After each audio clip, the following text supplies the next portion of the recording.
Sampai sudah berkata? Enggak.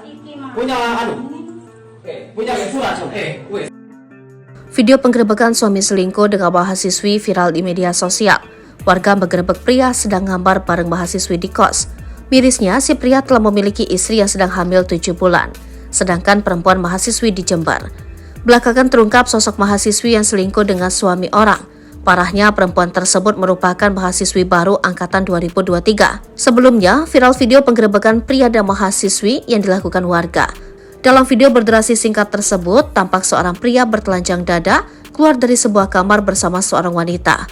Pria tersebut tampak mengenakan celana pendek, sementara wanita tampak mengenakan setelan baju tidur.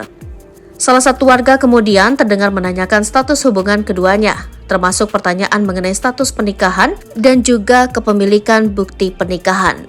Namun keduanya, baik si pria dan wanita tersebut, tak menjawab pertanyaan dari warga.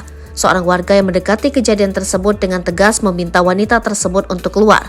Pria tersebut kemudian mencoba menghalangi warga yang sedang merekamnya menggunakan kamera ponsel. Ternyata, perselingkuhan antara pria beristri dan mahasiswi itu bukan pertama kalinya. Keduanya juga pernah kepergok selingkuh. Pada kasus sebelumnya, perselingkuhan tersebut dimediasi pihak kos dan berjanji tidak akan mengulangi hal yang sama.